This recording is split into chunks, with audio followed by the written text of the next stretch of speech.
Hello and welcome to the 1% Solution. Here you'll find tips and tools to help you acquire more physician clients one small step at a time. I'm Dr. Vicki Rackner, your host. This week's tip is adopt physicians' best practices. Here's the key to success in the medical market. If you want to conduct business with physicians, conduct yourself as one. However, even if you're working with business-minded clients, I recommend that you adopt this philosophy, and here's why. Managing wealth and managing health are parallel experiences. In both cases, the stakes are high, you're helping people manage risk, and there are no right answers, although you help your clients find the answers that are right for them. Here are some lessons that I taught medical students. I believe that they will help you grow your practice. Think about the first thing that you do when you see your own personal doctor. You tell the story of why you're there, where it hurts, what's made it better, and what's made it worse. About 80% of the time, the doctors can come to an accurate diagnosis just based on this story. Stories have power. Always begin by listening to your client's story. Next, don't diagnose before you've done a complete evaluation. It may be absolutely obvious to you what the diagnosis is.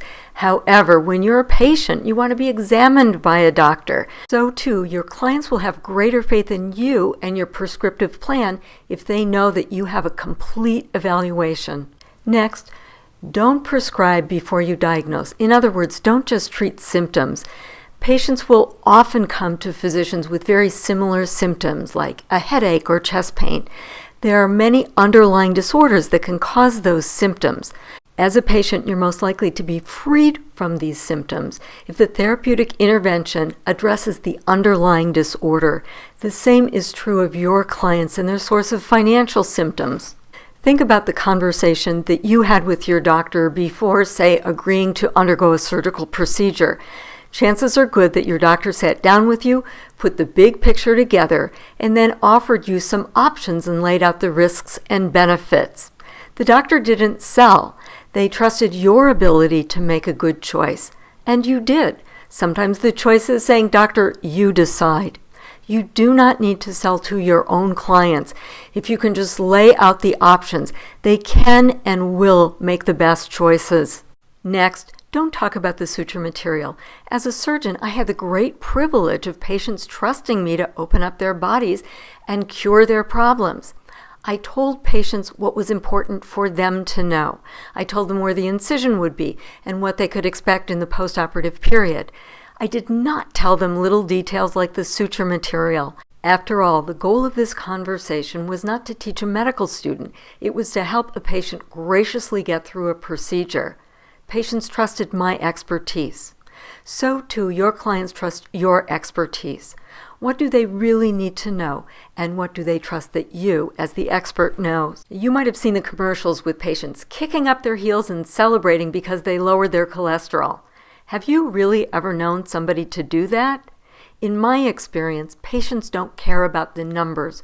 What they care about is promoting their health so that they can have the options that they want in life. I would argue that for your physician clients, and probably most of your clients, it's not about the numbers that are in the portfolio. It's all about the freedom that wealth can buy. I've never met a smoker who wants to smoke. I've never met somebody who is obese who didn't want to lose weight. They know it's in their best interest. The problem is they don't know how. So too, your clients want to achieve a financial outcome. Give them the tools to help them get there. Gloria Steinem said so famously, "Become the man you want to marry." I'm suggesting that as you help your clients build wealth, conduct yourself like the ideal doctor you'd want treating your family. Reproduce this ideal doctor-patient relationship. This week's tip is adopt physicians' best practices. Thanks for stopping by. I hope that you found value in this content. Please feel welcome to pass this video along to your friends, your colleagues, your broker-dealer. If you've been sent this video, please go to www.targetingdoctors and sign up to get our weekly marketing materials. Thanks again for listening. See you next week.